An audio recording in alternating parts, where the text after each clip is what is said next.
Hi guys, sorry to interrupt your video. Just a quick plea, subscribe to my channel please. If you haven't done it already, subscribe. Tell your friends, subscribe. Thanks. What would you expect to find at a contraflow system on a motorway? Right, well we've already established, oh well have we actually? That might have been my other video. Here's a contraflow. And in fact that answers it. If traffic is going against the flow of other traffic, it's a contraflow, so you're on the wrong side of the road. There's roadworks, people are working here, so you've got a risk of endangering the people that work in the roadworks. You've also got a higher risk of being nearer to oncoming traffic, therefore logically the safest thing would be to reduce the speed limit. So what would I expect to find in a contraflow system on a motorway? I would expect lower speed limits. I would expect narrower lanes. I would not expect traffic lights on a motorway. And road humps? No. What, 50 mile an hour going over speed bumps? Don't think so. So when approaching a contraflow system, reduce speed in good time and obey all speed limits. You may be travelling in a narrower lane than normal, with no permanent barrier between you and the oncoming traffic. Be aware that the hard shoulder may be used for traffic and the road ahead could be obstructed by slow moving or broken down vehicles. Might be. You're joining a motorway from a slip road. How should you deal with traffic already on the motorway? Right, so I'm joining a motorway from a slip road. So I'm on the slip road joining the motorway. Right, so carry along the hard shoulder until you see a safe gap. No, you're not supposed to drive on the hard shoulder. Stop at the end of the slip road and look for a safe gap. Goodness, no. If you're stationary and you try to get in front of 70 mile an hour traffic, good luck. That's the nice way to finish your life early. Use the slip road to accelerate until you're moving much faster than the motorway traffic. Okay. Match your speed to the traffic in the left hand lane and filter into a safe gap. Perfect. At the end of the day, if you've got two cars on the main carriageway doing that and you happen to be at the same speed, you can always go left and right as much as you like, can't you? But you won't hit them. But if you are going slowly and they're coming past like this and you tried to get into traffic, it's going bang. So get to the same speed as the traffic you're joining, therefore you only just line up with a hole and you just move left or right just to slide into the hole. Easy. Then you can create a nice safe gap after that. So you should give way to traffic already on the motorway. Fine. Where possible, traffic may move over to let you in, but don't force your way into the traffic stream. Traffic could be travelling at high speed, so try to match your speed to filter in without affecting the traffic flow. People often get worried about the use of speed and they think that speed kills because we've had that ingrained into us. No, it's inappropriate speed kills. If I'm driving at 30 mile an hour in a 70 mile an hour road, I'm going to die. If I do 70 in a 30, someone else is going to die. Someone's going to die.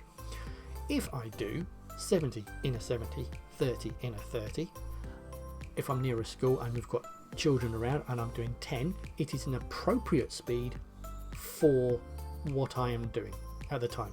Therefore, I'm not in any undue danger. But if you drive at an inappropriate speed for the situation, then you are in danger. So speed itself does not kill, it is inappropriate speed. So if you're driving on a fast road, I want you moving fast. Which vehicles should use the left-hand lane on a 3-lane motorway? Everyone! The left-hand lane is the driving lane and every subsequent lane is for overtaking. So, any vehicle that isn't overtaking, boom, I'll have a bit of that. Large vehicles, slow vehicles, motor vehicles, no, anyone. On a motorway, all traffic should use the left-hand lane unless overtaking. When overtaking a number of slower vehicles, move back to the left-hand lane when you're safely passed.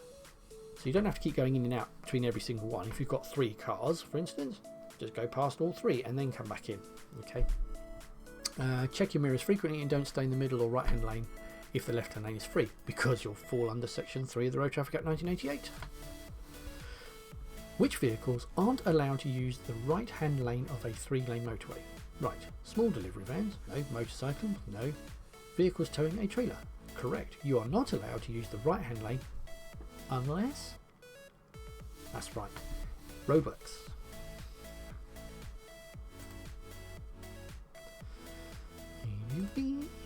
21. Your vehicle breaks down on a motorway and you need to call for help. Why might it be better to use an emergency roadside telephone rather than a mobile phone? It connects you to a local garage. No, it doesn't. Using a mobile phone will distract other drivers. Who cares? It allows easy location by the emergency services. Pum! Mobile phones don't work on motorways. No, rubbish. Right, it allows easy location by the emergency services. The telephones on the motorway, think of it like you've got 3 telephones for argument's sake, except you haven't, you've got like 1,000. And you've got a line and they all go down to police or highways agency control centre. Okay, now it is just a number of telephones connected to a line. So when you pick up the telephone, it just rings at the other end. They will then need to know, you will need to tell them the number that's on the box, because they don't know which of the telephones. Is just a telephone that is on the line, you see, so it's many phones on one line. So you just connect into the line and then you tell them what the number on the box is, and therefore they know exactly where you are. That's the idea.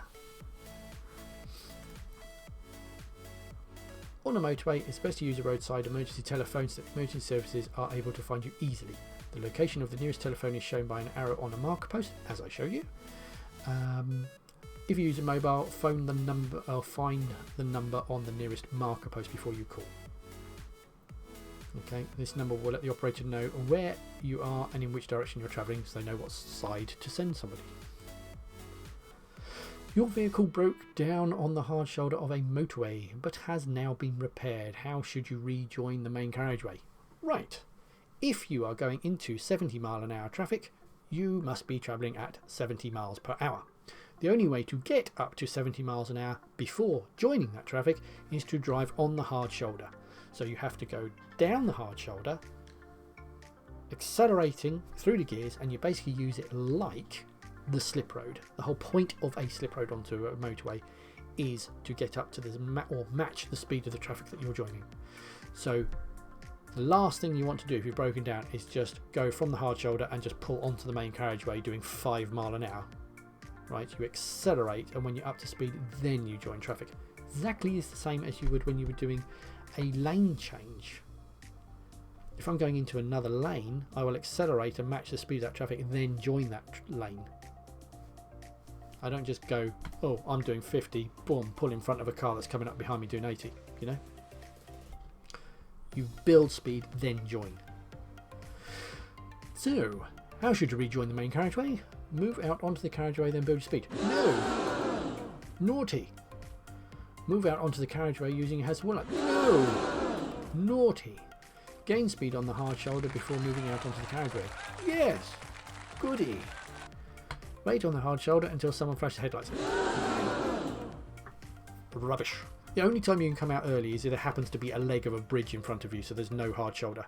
But even then, you should be thinking, even if you're thinking, oh my god, my car's breaking down, if you could get past the leg and then pull onto the hard shoulder after the leg, you've got then a long road to accelerate when you rejoin. So try not to break down or stop your car just before a blockage on a hard shoulder. Signal your intention and build sufficient speed on the hard shoulder so that you can filter into a safe gap in the traffic. Don't push your way into a small gap or cause other traffic to alter speed or direction. What do these motorway signs mean? These are countdown markers. That's 300 yards, 200 yards, 100 yards. They're blue because you're on a motorway. They would be green on a dual carriageway. They would be white if it was in a built-up area around near your house, for instance. And they would also be white with red lines if you're coming up to a level crossing. So 300, 200, 100 yards. So they're countdown markers to a bridge. No, they're not. They're distance markers to the next telephone. No, they're not. They're countdown markers to the next exit. Yes, they are.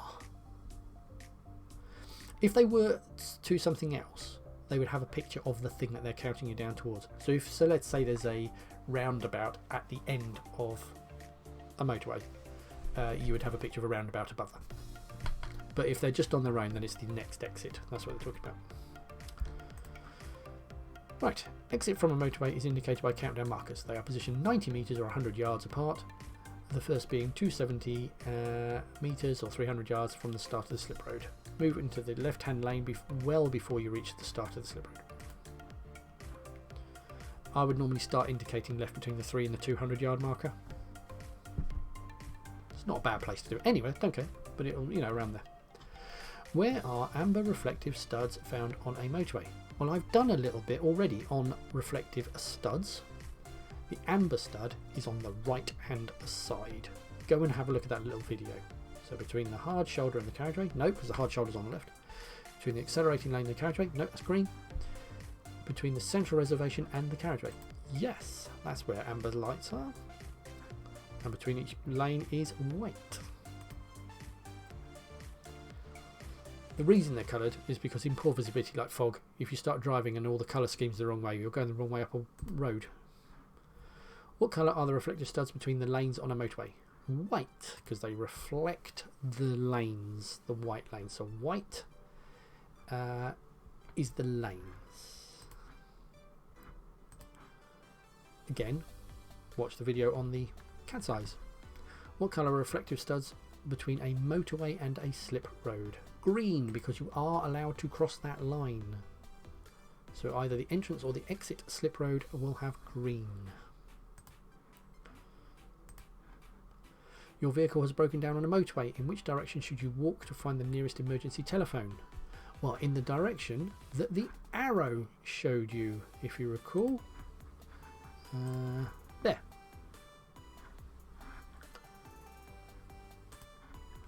So, with the vehicle, no, facing oncoming traffic, in the direction shown on the marker poster. Ping! But I would still keep an eye on the traffic. Along the hard shoulder, there are marker posts at 100 metre intervals. They will direct you to the nearest emergency telephone.